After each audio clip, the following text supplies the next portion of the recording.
Alright, konnichiwa, what's up guys? My name is Yoshi, and welcome to Clutch the Simulator Alpha version 0.05. Stay tuned until the end to see how you can help out. I'm trying to make this project really big, and I can't do this alone. But if you don't know, my name is Yoshi. I'm not classically a game developer. I'm a regular software developer trying to break into games. Unity has been a learning process and kind of a roller coaster the past couple months, but so Clutch is a drift simulator I'm building to bridge the gap between real life and computers. It's supposed to be a training aid for real life drifting. That's the primary focus. Secondary focus is fun, the community aspect of it, spectators, video clips, graphics, things like that. I want to make a fun game, not just a pure simulator. But first and foremost, if it does not mimic real life, then it can't go in. We've currently released version 0.05, which to me is still an alpha. It's very, very early stages. It's been maybe like a year and some change worth of work for me, but I'm pretty sure someone better with Unity could do an easier job. But current features include vehicle customization, so like weights, tire physics, things like that. You can edit VR support, because for me the full immersion for a simulator has to be VR. Your mileage may vary. Comment down below if you disagree with me. Here's some bait. Force feedback, which I'm still working on smoothing out, and I'm going to work on a couple more algorithms, but I kind of need to move on for the time being. Ragdoll physics.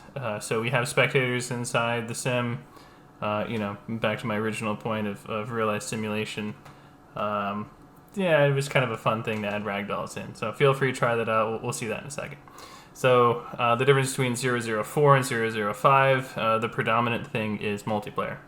It took a long time to be able to get so you can choose what you want to do. So you can log into a server as a spectator, or you can log into the server as a vehicle and drive around and drift. The other difference between 004 and 005 is spectator support. So originally it was just you could be a vehicle. Now you can choose when you're going into the server whether or not you could be a person or a vehicle. In the future, I might make it like Grand Theft Auto style, where you can get out of the vehicle, but that's kind of like maybe down the road. Currently, there's a really long bugs list of things that don't work. There's some graphical glitches. The launcher that you'll see over here currently does not work. It gives you a lovely little area like this, and I have to update some stuff. It's perfectly fine. And what we're planning on in 006, which hopefully will be out in a month or two, I want to make a dedicated server. Right now we have a dedicated server, but it always has to have the game playing. So right now if you log on to the global server, there's just a dude sitting there staring at you blankly. And then secondarily, I want to make the launcher better. It needs to be able to function correctly. I'm not much of a UI guy, so I'm kind of muddling through it. And the biggest one is I want dynamic levels. So I want the ability to take and port levels from other games, if you're good with 3D modeling and things like that, to be able to put it in the Clutch. If you follow the link in the description and you look at the downloads, you'll unzip and you'll see what's in front of you here. And right now, since you can't use the launcher, I've narrowed it down to basically these 4 particular options. So if you want to do single player as the spectator person or the vehicle, you can do that. But the main thing is you probably want to do multiplayer and join as either the vehicle or the spectator. So that one's pretty easy. You can just double click on one of them, opens it up, and then the IP address of the server is already in. Hold on. So the IP address of the server is already in there. You just hit client and you spawn in as the person, and then you'll see this is the server dude over here sitting here doing nothing. So usual WASD type controls, and then ragdoll physics. When you're done, press escape, quit out. Pretty easy. If you want to actually drive a vehicle, it's a little bit different. You'll load up this way, and then once you connect, you'll want to bind controls.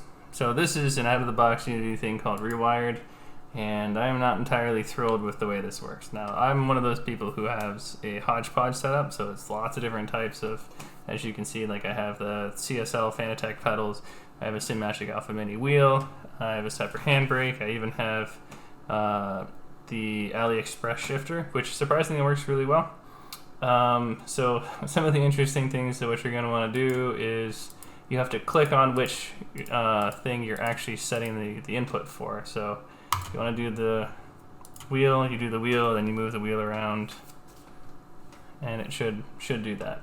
The interesting thing about the pedals, for instance, is there's a calibrate button here where you can actually do a calibrate. So let's see, axis 1 I believe is, where are we going? Alright, so for some reason I had to go in the editor. It's just my computer seems to not want to bind everything right now. But so you'll go into the different items and you can bind with whatever it needs to be. Sometimes if you're doing the calibration, you can actually hit the calibrate button here and run it through its whole range of motion, and that'll get you to the full range of motion of whatever your item is. Dead zone, for instance, if you do this, it'll give you like a certain dead spot in the middle where it doesn't want to move. Default, everything's set to none for the dead spots. Once you do that, basically everything else just kind of works as is. And you can just kind of drive the car however you want to. So inside of your cars folder, there's a drift sim data folder. Inside of that is your car data.json file. And so this thing, I'm using Notepad++, but you can use whatever you want to. Goes down the giant list of different things that you can modify and set. I think the predominant interesting things, probably max angle is a good one. Mass of the vehicle, you can set your gears, diff types. Tire friction's another very important one. Right now we're using Pasechka, but I might move to a different type of brush model, but that's kind of farther on down the road. I think the biggest thing that's probably going to make the best difference is your inertia values. So inertia values is kind of like resistance to movement, and so if you lower these values, the car becomes twitchier. You raise the values, the car becomes kind of more tandem buddies-like. This is one of the pieces that I need the most help with. I have something that's just kind of generally in the ballpark. Again, the force feedback still needs a little bit of work, but for the most part, you can make it around the track. Baby steps. So this comes down to the place where I need people's help. So the next step's going to be level design. The next step's going to be levels. So I need people who have already made levels to try to convert them over to moving your tracks to clutch with using a Unity asset pack.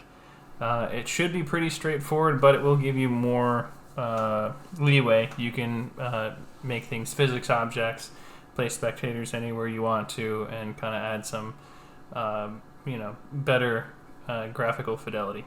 The other thing is I need car modders to be able to take what you see here and make the cars much more driftable.